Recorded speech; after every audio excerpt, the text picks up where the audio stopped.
Good evening, everybody, and welcome once again to Story Hour. I'm your host, Daniel Marcus. My fabulous co-host is Laura Blackwell. And I hope that you're all healthy and safe and taking care of yourselves and taking care of each other.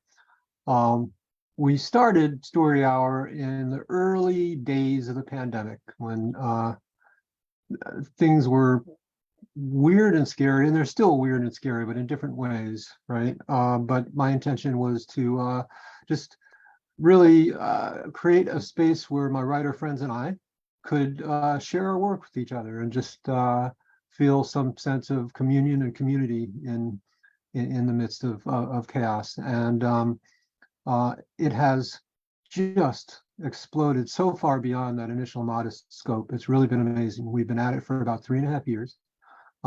Laura joined me as co-host shortly after we started, and it's just been phenomenal. The way it works is really simple, and it's what I think of as kind of an ancient and time-honored form of entertainment, which is folks sitting around the fire telling tall tales. And so that's what we do here at Story Hour every week. We've got two fabulous authors, and they will share their work. So it is a tradition here to ask authors to tell us some sort of a charitable organization that deserves your attention, your money if you can afford it, but at least your attention. So I'm going to get to that in a minute, but before I do, I want to talk about the SAG-AFTRA strike. Fortunately, it's no longer WGA and SAG-AFTRA, but SAG-AFTRA strike is still going on. As far as I know, I haven't read much newspapers today, but I think it's still happening. And we'd like you to think about the Entertainment Community Fund, which, if you can believe it, was founded actually in 1882, and they offer a broad spectrum of programs and workshops and support groups, online resources, and especially emergency financial assistance to support the needs of everybody who's working in the performing arts and entertainment industries. So that's entertainmentcommunity.org. So please check it out. Allison Wise is reading tonight for PAWS, the Philadelphia Animal Welfare Society. That's phillypaws.org. PAWS is a nonprofit org. It's dedicated to saving Philadelphia's homeless and at-risk pets. PAWS is the city's largest rescue partner and provider of affordable basic veterinary care for pet owners and rescue orgs that can't otherwise get to it. So each year, they find loving homes for thousands of animals in need, and they enable thousands of families to keep the pets that they love. PAWS is working to make Philadelphia a no-kill city where every savable pet is guaranteed a home. So please check them out. If you can contribute, great. If not, just be aware and spread the word. Michael Haynes is reading tonight for the Trevor Project. That's trevorproject.org. Their mission is to end suicide amongst LGBTQ young people. And they seek to accomplish this on a variety of fronts: crisis services, advocacy, education, and supporting a vast network of volunteers and community building, of course. So trevorproject.org. Likewise, please check them out. If you can contribute, great. If not, that's okay. Just be aware that they're out there and they're doing great work. Before I get to the good stuff tonight, I do want to mention that Story Hour is the proud recipient of the SIFWA Givers Grant, so that we can keep bringing you what we think is the among the best in spoken word speculative fiction you can get anywhere these days. And they just help us keep the lights on, keep the Zoom conferences going, and keep the website up. And that was 2023. We've applied for a renewal in 2024. We'll see how that shakes out, but Laura and I are both pretty confident. So here we go. We're going to start with A.C. Wise. She's the author of the novels Wendy Darling and Hooked, as well as the short story collection, The Ghost Sequences. Her work has won the Sunburst Award and it's been a finalist for the Nebula, World Fantasy, Stoker, Locust, British Fantasy, Aurora, Shirley Jackson, and Ignite Awards. In addition to her fiction, she contributes a review column for Apex magazine, and you can find her online at www.acwise.net. Allison, we're delighted to have you. Welcome aboard, and the floor is yours. Thank you so much. I'm very happy to be here. I'm going to be reading Death is a Diner at 3 a.m., which recently appeared in the Deadlands, which is a fantastic publication. You should all check it out, read all their work, really fabulous stuff. Before I dive in, brief content warning that the story does deal with death. There's some discussion of gender dysphoria and transphobia. So with that warning delivered, here we go. You die in the stupidest way possible, slipping off a ladder while scooping leaves out of the gutter, the wet, mulchy scent of them the last thing you ever smell. You land just wrong, and as you do, you imagine your mother. Smoke trailing from the cigarette wedged between the first and second fingers of her left hand. No words, just the look of perpetual disappointment she had for you ever since you turned 10 years old. Like everything about you and every choice you made from that point on would forever be wrong. You'd privately hoped you'd go out doing something cool, a tiny act of rebellion against your mother's opinion of you, skydiving, rock climbing, maybe saving someone from a fire. At the very least, you could have gone out like your mother, lung cancer after a lifetime of smoking, payment for a particular vice. But this right here is bullshit. Crossing over confirms that your mother was wrong about at least one thing. Death is not clouds and angels, or even demons and pitchforks. Part of you wishes you could say, I told you so. But you're a little too stunned by what death actually is to be gloating. Because, as it turns out, death is a diner at 3 a.m. A perfect recreation of the place you spent the worst hours of your life. The place and time you can pinpoint is where you gave up and simply let everything unravel. Where you decided it wasn't worth it to try, and your mother was right about you after all. Something in you turned rotten. You wanted things you shouldn't want, but you lacked the ambition or skill to achieve them. And so, you would always fail. The diner at 3 a.m., both then and now, smells of burnt toast and fry grease and coffee sitting on the warmer for too long. The floor is checked red and white, scuffed by 1,000 pairs of shoes, and there are tiny rips in the round, padded seats lining the counter where laminated menus sit beside shiny napkin dispensers. The clock on the wall ticks softly, but the hands never move. It is 3 a.m., and it will always be 3 a.m., and nope, nuh-uh, you are not putting up with this again. Fuck that noise, you're out. Easier said than done. Outside the diner, death is a sandstorm. You walk straight away from the door where jangling bells announce your exit, and grit blows into your face and abrades your skin. You can't see a fucking thing, not that there's anything to see, and every step forward slides you 2 backwards. Faint panic takes hold, because even if your mother was wrong about the clouds and angels or the demons and pitchfork, there's another thing you'd much rather her be wrong about. That you can't change the fundamental things that God has decreed. Your lot in life is your lot in life, and your place in death is your place in death. You can't just up and decide you don't want to be a girl anymore, or a boy either, but just yourself, and who fucking needs labels anyways? God named you at birth and has judged you in death. No amount of crying or wishing things were otherwise will make an ounce of difference. You very much want to cry about it right now, but you can only imagine how the grit would stick to the tears on your face. So you swallow down the pain, something you perfected while alive, and give it one more go. The sandstorm has other ideas.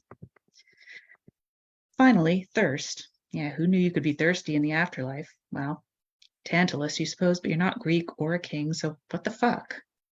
And exhaustion drive you back inside. And when you turn around, just for now while you catch your breath, the diner is right fucking there like you never went anywhere at all. The bell jangles over the door, heralding your return. You stand in the entryway looking for little differences, some sign of a cosmic joke, any indication of why you're here. The last time you were in this particular diner, back when you were alive, you were holding a letter informing you that unfortunately even your safety school couldn't find a place for you, nor did they have any scholarships to offer should you want to put yourself on their waiting list. meaning that you couldn't afford it even if they had accepted you. At that moment, you were also worrying about how you were even going to pay for the cup of coffee and plate of pancakes keeping your sorrow company. And that's when your aunt called, the one with insomnia, clearly expecting you to be out or asleep, hoping for your voicemail. She informed you that your mother had died. Thought you should know. The funeral was last week. Don't bother coming home. As you hung up your cheap-ass pay-as-you-go phone, your simultaneous feelings were despair that you'd never gotten to prove your mother wrong, that you could make something of yourself after all, that you did have the guts to stand up and make the world see you for who you are, and relief, because the letter in your hand told you that wasn't ever going to happen. None of which took the sting out of the absolute shittiness of the situation, because after all, she was your mother, and some small, lonely part of you still wanted her approval and hoped that maybe one day you could find a way back to loving her and being loved. So yeah, worst hours of your life. They were, however, fucking good pancakes. You spent hours staring through the window at the red burn of taillights and moths bumping their fragile bodies against streetlights the color of a week-old bruise. Given the dead hour of the night and that no one was clamoring for your booth, the waitress took pity and let you stay. Your face must have said that you needed somewhere to be right now, and you spent all night memorizing the cracks in the faux leather seats and the scratches in the counters, counting packets of sweetener in their white little plastic containers wedged between the salt and pepper shakers. Now, when you're dead, from inside the diner you can't see anything outside at all. No parking lot, no moths, no trash swirling in the breeze or flattened between faded painted lines. The sandstorm erases it, like the world, the afterworld, ends at the diner door.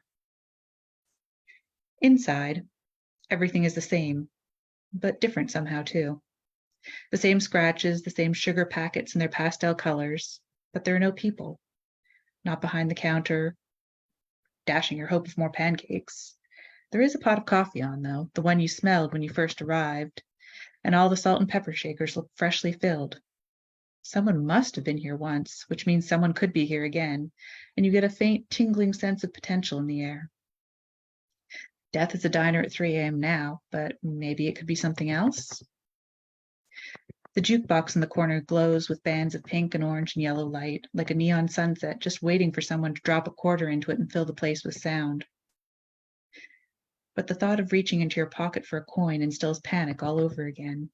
Your fingers cramp and your stomach cramps, and there's a low-level buzz of fear. Your mother's voice is in the back of your head telling you not to make a fuss, to be quiet, to accept things as they are. There's a part of you, a small part, buried deep, that rages like the sandstorm outside. All your life you've been taught, until you began to teach yourself, to push it down, to pretend it isn't there. It's the part of you that wants to grab hold of the status quo and tear it all down. Why can't you self-advocate? Why can't you demand the world change? Why do you always have to be the one to give way? There's another part of you, a small voice lost in the howl of the sand and grit-filled storm that says, if you don't stand up for yourself, no one else will. The world will never change unless you force it to. This place, this diner you can't leave, it's your fault because you're too afraid to demand it be anything other than 3 a.m.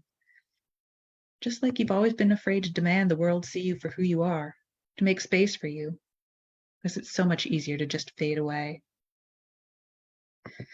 A shaky breath later, one that rattles with tears still held inside, you think, okay, what's the worst that could happen, really? You're already dead. If you don't try now, then when will you ever try? There's nothing else to lose. So what if you just change one small, stupid thing?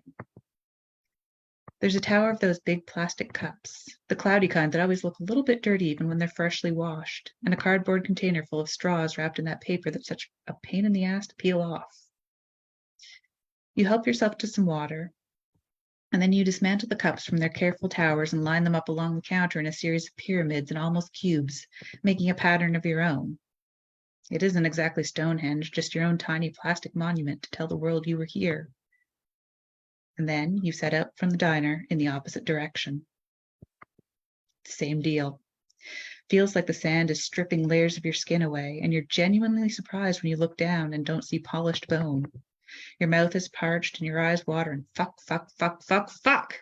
You turn around and head back inside. But you refuse to panic this time, and you're not ready to admit defeat. You're getting angry more than scared, but now that your thirst is slaked, you're getting hungry as well. The world didn't end when you rearranged the cups, and since there's no one around to stop you, you think, why not make a go at cooking those pancakes yourself? Maybe the diner won't be done with you until you finally stand up and take what you want. Everything you need is right there, and the grill is even thoughtfully on, but turned down low. The attempt goes about as well as you would have expected for somebody who once fucked up boxed mac and cheese. And your mother's disappointment is there in the back of your mind again, and maybe she's right. Maybe you are just a screw up after all. You didn't get into the colleges you wanted, and you could have applied elsewhere, looked for other solutions, but you didn't even try. You lost a series of low-wage, shitty jobs, and then when you couldn't hold down anything regular, you bounced around doing odd jobs and temp jobs, scraping together just enough to get by. After that night in the diner at 3 a.m., you decided to let yourself drift, just biding time until what? Until this. Until you died. After dumping the disastrous results of your pancake adventure into the trash, you settle for a couple packets of those crackers they serve with soup, and you pour yourself a cup of the coffee that, despite the smell, actually tastes freshly brewed. Maybe there is some kind of grace waiting for you after all. The coffee gives you hope. There has to be something else out there, something better. You try again, and the wind howls and the sand pummels you, demanding you submit, sending you slinking back inside. It's not demons and pitchforks, but maybe this is your own private hell. Your inability to escape proves there is something wrong with you. You don't want it enough. You're not strong enough. You have to accept your lot in life. Some things are decreed and will never change.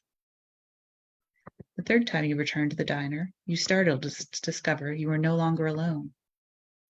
All the breath goes rushing out of you because the person sitting in the last booth, tucked all the way into the corner, looks an awful lot like Elvis.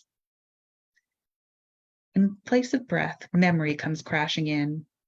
The other worst moment in your life, made more terrible by being wrapped up in one of the best, most bittersweet moments, its roots stretching all the way back to the last time you remember feeling your mother's love. You were 7 years old, and your daddy had just up and left. No note, no word, no kiss goodbye to tell you it wasn't your fault. Rain pounded the sloped shingle roof and streaked down the windows. The whole world was tinted blue and smudged with shadows. The power wasn't out, but the lights were off, and your mother snugged you up against her on the sagging old couch, tucked right into her side so you could smell cigarette smoke and fabric softener and the chemical-laced talcum powder scent of her hairspray. She pushed an old VHS tape into the player under the TV and told you how when she was little, whenever she felt sad about something, she would listen to Elvis. And just then, for the length of time it took a record to play, the sadness would melt away. She would soak in the music like a good warm bath, and by the time she was done, the hurt would be a little less, and she'd be ready to face the world again.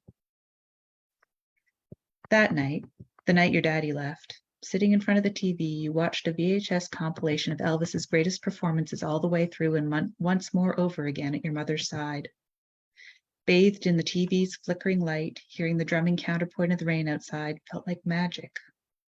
The hurt couldn't touch you, not as long as Elvis's voice wove its spell. Just in that moment, everything would be okay. That memory was in your head at 10 years old, a rift beginning to form between you and your mother that you didn't yet understand. Between getting home from school and your mother getting home from work to take you back to school for the annual talent show, you took a pair of scissors to your hair. You were meant to be done up in ringlet curls and sing something like America the Beautiful, but you had a different plan. You bought a box of black hair dye with your allowance on your way home. Once it was all rinsed out and your hair was dry, you used an almost full can of your mother's hairspray, swooping your newly shortened hair into an Elvis Presley pompadour. Earlier in the week, you enlisted your friend Jalen to help you bedazzle an old pair of sweatpants and one of your mother's blouses that she never wore anymore into an approximation of Elvis's famous rhinestone jumpsuit. You were going to sing Blue Suede Shoes and win your mother's heart. You wanted to evoke her childhood, and that night on the couch. You knew work had been rough for her lately, and even 3 years later she was still missing your father, or at least missing having someone, and life was grinding her down, starting to make her hard. You wanted to see her smile, let her feel like, at least for a little while, everything would be okay. You still remember, even now, the way her keys jangled as they struck the floor, The way she shrieked and grabbed your wrist to drag you back to the bathroom, trying to scrub out all that black dye, repeating over and over again, "What have you done?" You never made it to the talent show. Your mother grounded you. The only time you left the house for a week was to go to the salon and have a hairdresser do her best to fix the mess you'd made. Your mother was so embarrassed, she wrote a note to the principal claiming you had strep throat, and could someone please bring by your schoolwork and just leave it on the front porch? You didn't know it back then, but your mother had already started to suspect things about you that you didn't even know about yourself. Things that shook her view of the way the world ought to be and left her terrified. That's when you first remember her lecturing you about the world being immutable, about certain things being decreed by God and unable to change. Do you think you know better than God? Do you think you can just change the way He made you? You remember the words, accompanied by the smell of spaghetti, your stomach twisted so you couldn't eat anyways, pushing the noodles around on your plate, fighting not to cry. Elvis soured, became the symbol of everything broken and wrong in your relationship, which from that day only got worse. A wound that wouldn't heal, and so you finally gave up and left home at 16. Another failure in your mother's eyes, another example of how you were no good, how instead of facing up to the realities of the world, you simply ran away. So this Elvis here, now in this diner at 3 a.m., takes your breath away. Elvis young and far prettier than was strictly decent for a man at the time, back before life broke him into itty-bitty pieces. And now that you think of it, maybe you didn't die in the stupidest way possible after all. The thought makes you want to laugh and cry all at once at the sheer absurdity of everything. And maybe tears do start in your eyes a little, because the bathroom doors on the wall behind Elvis suddenly no longer say men and women, but melt into a kind of squiggly nonsense blur of letters that mean absolutely nothing at all. What the hell? Why Elvis? The house you grew up in, your house, but not your home, not since you turned 16, used to be full of his music. It was your mother's thing, and then briefly it was your thing together, and then it was nobody's thing at all. Your mother never played an Elvis song ever again, like what you'd done at 10 years old had poisoned him forever. Instead, your mother found other things and doubled down on them: hymns and cross-stitched Bible verses, beauty pageants and rodeo queens.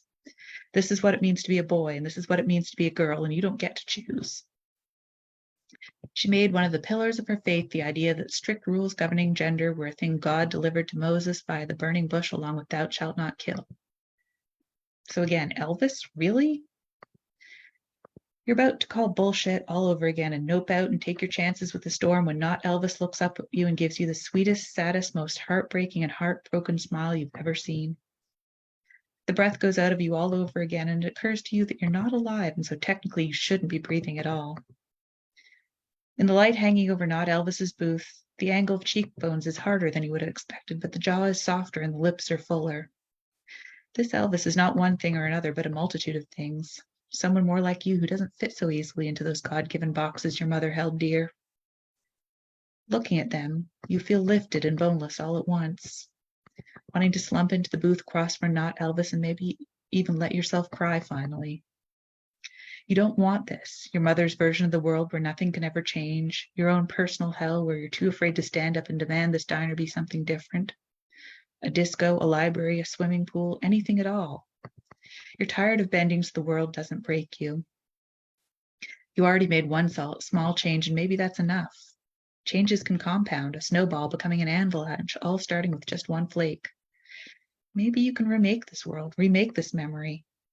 Reclaim the diner and reclaim Elvis. Not trapped here, but making a place where everything can be okay and nothing hurts, at least for a little while. You ask the first question that comes to your mind. Do you like pie? The way not Elvis's smile lights up a notch, which somehow lights the whole damn room, makes you think for just a moment, maybe you do believe in God. You help yourself to 2 slices from under the glass domes on the counter, banana cream for not Elvis, and lemon meringue for you. You can't remember if the pie was there before, if you willed it into being, a soft, creamy, whispery yellow for not Elvis, and tart, bright lemon sunshine for you. And damn if the pie isn't even better than the pancakes, and you find yourself sobbing and telling not Elvis everything while they listen patiently.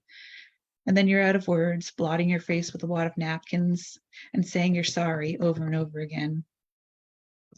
You don't know if you're apologizing to not Elvis or to the child you were at 10 or 16 who didn't have the strength to demand your mother's love, to say, this is who I am and you don't get to care about me less because of it. Or maybe you're apologizing to your mother for not being someone she could love, for the hard life she lived, the jobs she worked, the bitterness and simultaneous ache she had for the man who left her behind. You know what it's like to love someone and hate them in the same breath, to miss them fiercely and be hurt by them, but also hold them in your heart as the only one you want to run to in order to make it all better again. Not Elvis covers your hand with their own, and this time the smile says they understand everything you've said and more. All the things you don't have words for or didn't think to say, like how you know deep down that none of your apologies were for your mother, but how you loved her anyways, even though her definition of the world wouldn't allow her to love you, not in the way you wanted to be loved. And you're not sure where that leaves you.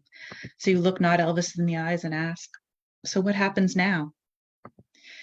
You're pretty sure the real Elvis, or the other Elvis, because this one seems more real to you in this moment than anyone else could ever be, never had eyes like galaxies unfurling, eyes like forever spiraling out into more forever, or approximately how long you tried to walk away from this shitty diner and failed, all glittering with the star stuff and base elements of the universe. But this one definitely does. Not Elvis's cosmic gaze holds steady. It holds you, all the parts of you, even the ones that feel like contradictions, or especially the ones that feel like contradictions, like your love for your mother. It holds all the parts of you that feel broken, like the edges of a shattered diner coffee cup. Because even though you love her, your mother still did a number on you. Under that steady gaze, you understand. Death, like you, like not Elvis, like love, isn't one thing or the other.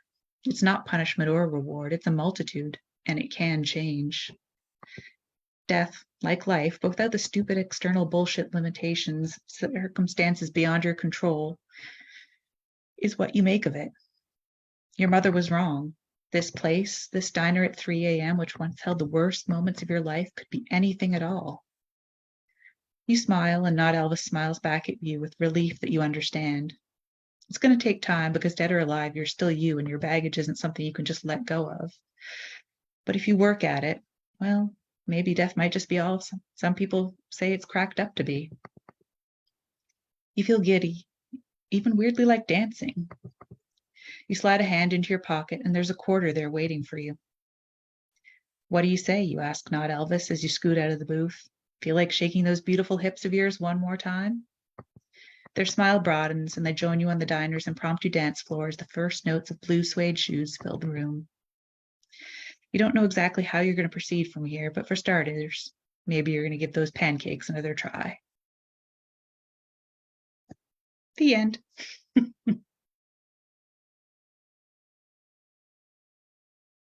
Oh man, that was lovely. Thank you so much. Wow. It is our custom here at Story Hour to just pause between authors, just to give ourselves a chance to regroup, let the work resonate for a moment before we move on. Um, so we're going to do that.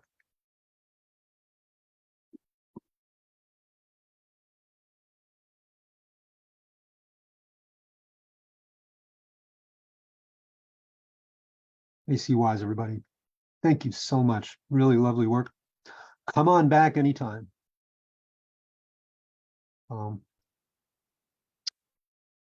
like to welcome Michael Haynes, who is with us at Story Hour for the third time. Michael has been an avid reader and writer of short fiction for as long as he can remember. He's had over 90 short stories published and is looking forward to hitting the century mark soon. His first fiction collection, At the Intersection of Love and Death, was released earlier this year. He is a lifelong Ohioan so far, and he lives in Central Ohio, where he serves on the board of Rainbow Dublin, an LGBTQ plus advocacy group, and he enjoys photography, cooking, and travel. His website is michaelhaynes.info, I'm sorry, and he can be found on Twitter as at mohio73. So, Michael, welcome back, and the floor is yours. All right. Thank you very much, Dan. Tonight I've got Awaiting the Captain's Ghost, and this was originally published in the Deep Cuts anthology in 2013. Lillian prayed that the men trudging down the path from the main road to her home were beggars or deserters or simply lost. 3 men coming together to her home on an errand was too frightful to consider. She bustled away from the front of the house. If they knocked, she would come to the door, but she would not stand and wait. Upstairs she went, to Alice's room. She had boxed up most everything from here already. The rag doll Alice had loved sat on top of the dresser, orphaned. Lillian hadn't been able to bear consigning it to the cellar. She pulled the sheets from the crib. Little flecks stained them, and Lillian suddenly wished she were anywhere but here. From below, a heavy pounding on the front door. She drew the sheets and closed her eyes, a distant wailing growing in her mind until the knocking was repeated. The 3 men stood there when she swung the door open. They wore ragged clothes, and one of them went shoeless. Clots of dried blood stood out from the grime coating his feet. "Yes, gentlemen?" None of the men spoke immediately. The April afternoon sun was well past its peak, already half hidden behind the magnolias. The air was painfully still and quiet. At last one of them, the one with a beard, said, "Mrs. Connor?" "Yes." He swallowed. "Mrs. Jacob Connor?" Lillian's vision swam. She reached for the doorframe and focused on the eyes of the man who spoke. "Yes," she said. "Yes, I am Mrs. Jacob Connor." He nodded. "I'm Sergeant Taylor, ma'am, John Taylor." He broke their shared gaze, brought a hand to his head, and rubbed his hair. When he lowered his hand, he did not look straight into her eyes. "These are Lee Brooks and Martin Clay. We've come with word of Captain Connor." Behind the men, cicadas began their chorus. The chattering sound grew louder, and a trickle of perspiration slid down Lillian's back. "What word?" she asked, her tight throat allowing barely a whisper. "Mrs. Connor." And now he looked at her eyes again. She almost begged him to look away. "I'm sorry to have to inform you that Captain Jacob Connor was slain at Selma on the 2nd of April. The words hung in the air. When Lillian did not reply, Taylor went on haltingly. "The 3 of us served with Captain Connor, ma'am. I knew him a bit. He was a good man, and I'm sorry for your loss." Lillian licked her lips with a tongue so dry that it felt as if no moisture was imparted by the act. "You men must be exhausted." The words felt distant, as if another person was speaking them. "May I offer you the hospitality of our home?" The 2 men, boys really, behind Taylor glanced at each other, but he did not look back at them. "Yes, ma'am. Thank you kindly." She took her hand from the doorframe, and though her legs felt weak, Lillian did not fall. "Come inside," she told them, turning away. She left the men in the sitting room and went to fetch a bottle of brandy, the one they had saved for the day Jacob returned home. The cellar door was locked, and she retrieved the key from its peg. Her legs trembled when she stood at the top of the narrow stairs beyond the open door. She kept her hands against the walls for support and counted the steps, the counting a focus to keep her from fainting. 7, 8, 9. The air down here was heavy and unmoving. She found the bottle, tucked off to one side among a few bottles of whiskey, back up the stairs, counting again all the way. 18, 19, 20. The walls gave her body to hold on to. The numbers did the same for her mind. Taylor cleared his throat as Lillian poured the strong drink. "Your husband and I spoke several times about your home." She glanced up from her work. "I grew up here in Butler County and knew the road which runs along your land." She carried glasses to him and one of his comrades. Taylor took a short swallow and nodded appreciatively. "Thank you." Lillian listened to the still heavy breathing of the men, the clank of glass on glass as she poured 2 more measures, the distant hum of those cicadas. No breeze flowed through the room, and the house, even with 4 live souls in it, felt dead. The house that was to have been hers and Jacob's and their daughters. Captain Connor had me swear once. Taylor's voice broke through her reflection. He paused and downed the rest of his drink. He had me swear to be the one to bear you news if he were killed. She looked at him. His face was flushed and sweat dripped down his temples toward his cheeks. How many times Jacob had looked just that way, drenched in the Alabama heat. If it had been Jacob's sweat, she would have brushed it aside, brushed his skin, kissed the spot, and tasted the salt. Lillian saw that Taylor noticed her gaze and tore herself away. More brandy? She asked, reaching out with the glass she had poured for herself. He hesitated just a half second before taking it from her hand, his fingers brushing against hers along the curved glass. She turned quickly, heat rising up her own face. She took the bottle and added more to the other two men's glasses and poured an inch for herself into the sergeant's original glass. Lillian sat and looked across at them. She raised her glass. To Jacob, she said. They echoed her motion, her words. She took a long drink and closed her eyes as the warm liquid slid down her throat. When she opened her eyes a few seconds later, everything was the same. Everything was still broken. She poured more brandy into the glass. Selma, you said? Yes, ma'am. It was while we were retreating. The city was overrun by Wilson's forces. We made the Alabama River at the southwest side of town. Jacob, Captain Connor, had us halfway across. A sharpshooter cut him down, him and two others we were running with. The crash of breaking glass intruded. One of the men behind Taylor had dropped his brandy, the one called Clay. Amber trickled across the floor. Clay's hands were trembling, and he would not meet Lillian's gaze. He bent his head and rested it in his hands. He was helping me when he died, Mrs. Connor. The words trickled past Clay's fingers. I'd lost my sense. It was swimming all the wrong way. Captain Connor grabbed me. He was dragging me with him. And there were shots, and then he didn't have me no more. Lillian bit her lip to hold in the curses coursing through her. The taste of blood seeped onto her tongue, and she downed the rest of her glass to chase it away. The brandy touched the wound on her lip, adding one more layer to her pain. Tears gathered in her eyes. Excuse me, gentlemen. She stood and turned away. Behind her, the men got to their feet as she made for the doorway. Lillian stood by the front window, breath ragged, memories and illusions and hopes for the future swirling through her.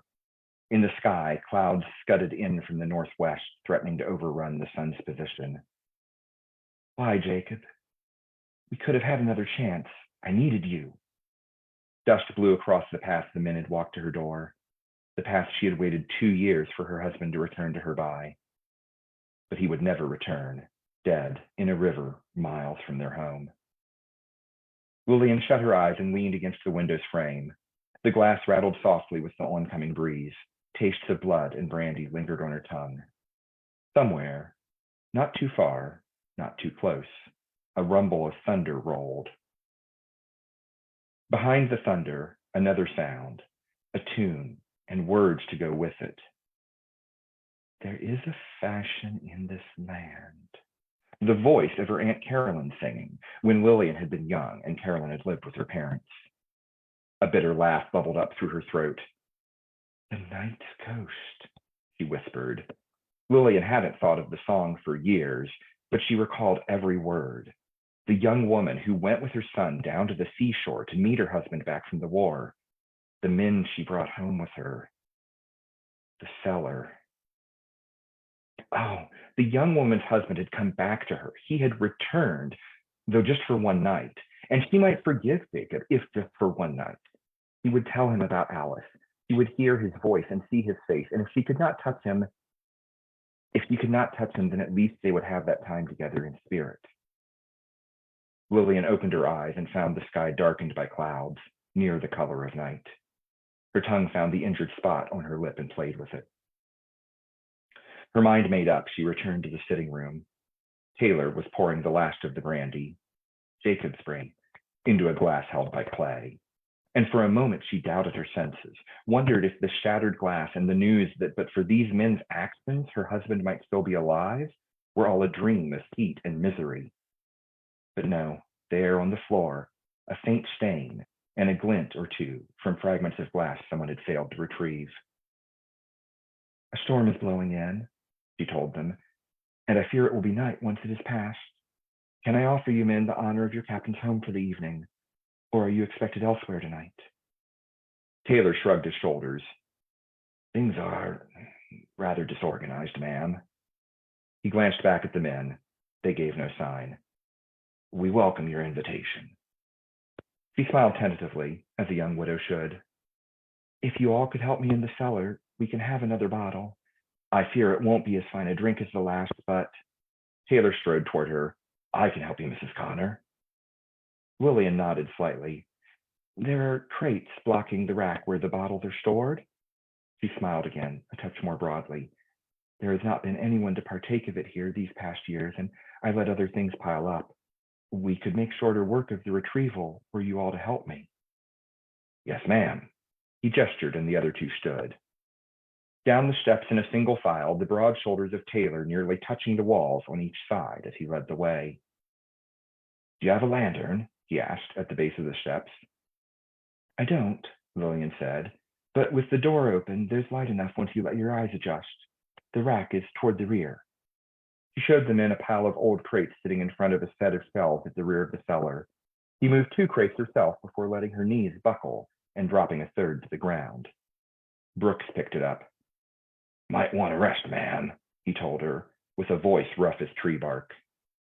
She went to the wall and put her back to it, feeling the chill of the cold earth. The 3 men continued to work. Soon the whole of the shelving, bare since the day Jacob had built it, would be visible. Slowly, Lillian worked her way back toward the stairs. One of the men, Brooks by the sound of him, cursed. Ain't nothing here, he muttered. She hurried up the steps fast as she could, hearing all 3 of their voices now from behind. At the top, she threw the door shut and locked it. Moments later, the door shook as fists banged on it. Mrs. Connor, what in the devil is going on? Called Taylor. The words, harsh though they might have been meant to be, were soft through the dense timber.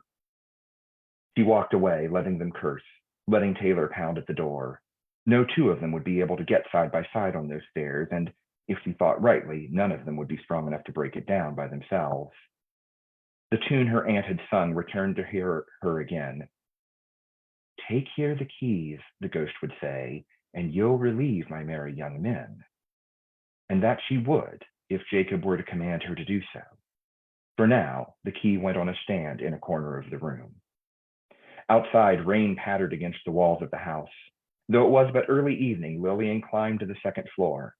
She passed by Alice's room without a glance and went straight to the room she shared with Jacob. Up here, the noise from the cellar was only sporadically audible. Lillian left the door to their room open so as not to impede Jacob's ghost. She took off the clothes she wore layer by layer and replaced them with only her one sheer nightgown, a gift from Jacob on their 2nd anniversary. She lay down and tried not to think of anything. The alcohol made this easy, and before long she was asleep. No spirit arrived in the night. She woke once in the middle of the darkness to complete stillness. Only a few clouds remained to drift in the sky, and the moon's light filtered in through magnolia leaves. Jacob? She called, but no one replied. She did not stir again until the sky was bright. Below, she heard sounds from the men in the cellar. There would be a loud bang, a pause of half a minute or so, and then another crash. Lillian dressed for the day and went to that door. One of the men must have heard her approach. Mrs. Connor. It was Taylor who spoke, but his voice too was rough now, as if he had been screaming in the night. Mrs. Connor, I know you hear me. You need to be letting us out of here, ma'am. Someone will come if we stay missing. I pray he does, she replied. What's that? Taylor asked. I couldn't hear you. She walked away then and went about the rest of her day, only occasionally wishing for a respite from the sounds of the men and their attempts to free themselves. The noise of shattering glass let her know they had found the whiskey. That evening, she left the house's front door ajar an inch or two. She knew nothing of the habits of shades and wanted to make the path as easy as possible for her husband, for she was certain he would return to tell her to free his men. He would come, and she could let him know how their daughter had died late in March, the fever taking her after almost a week. She could not bear the thought of decades alone in this house, so she would ask if he could tell her future like the night's ghost had. Would she marry another man and have children with him as the lady of the song had? If not, then she might make her stay in this house shorter than God would have expected. There were ways of that. She wore the same nightgown as before, but tonight she forswore the bed sheets, lying on top of them and letting the hot, heavy air be her covering. But again, no spirit arrived in the night, and dawn came to Lillian with sadness and curses. There was no banging and crashing from the men in the cellar on this day, though they shared curses of their own. When they screamed, Lillian screamed back at them until her throat burned and her ears rang. "We have our own families," one of them cried through the door. She couldn't tell their voices apart any longer. Theirs and hers were a chorus of agony, drowning out the cicadas. "You'll see them again. As soon as I've seen my Jacob, I swear you'll see them again." She sank to a chair and hugged her arms tightly at herself, cold, despite the rising heat of the afternoon. Though she was cold in the day, fire burned within her at night, and when she went to bed, she left the nightgown where it lay. She tried to sleep, but could not still her thoughts. Owls and other night creatures called outside, and the light of the full moon worked its way across her view of the sky. Even once the moon had passed beyond her window's reach, she waited awake. She was there, still watching, when morning light blossomed in the sky. 3 nights, and no spirit had arrived. Lillian fell asleep then as the sun rose, and she woke past midday with sweat on her bare skin. She bathed and dressed and wandered downstairs. There was silence beyond the door to the cellar. Had it all been for naught?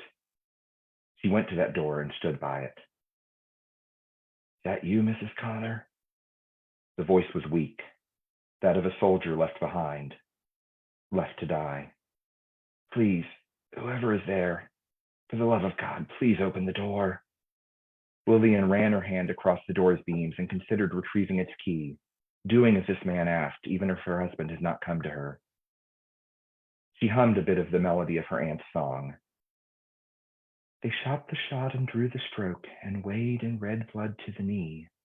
No sailors more for their lord could do than my young men they did for me."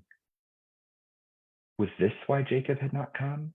Unlike the night's men, certainly her husband's men could have done more, not foundered in the river, forcing Jacob to give his life for theirs, not left his body behind when maybe he could have been saved. Weak beating against the door. "Please," said the voice. "No," she said, so quiet that her voice could not have carried into the cellar. "Not today."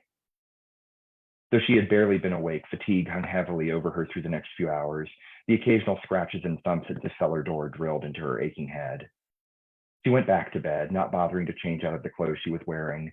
She spread her arms across the bed and her legs too, reaching out for all of its 4 corners, covering it. She drifted back into sleep while day was still light, and awoke to howls outside and a dark sky. There, between her bed and the window, stood Taylor and Clay and Brooks. They looked at her with malevolent eyes.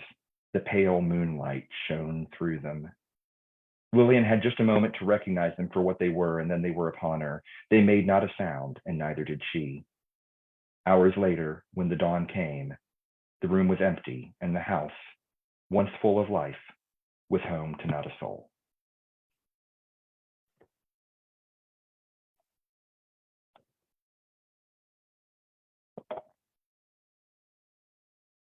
Oh man, thank you. Thanks. Need to take a breath after that one too. Oh, boy, I'm telling you, Laura, we are lucky.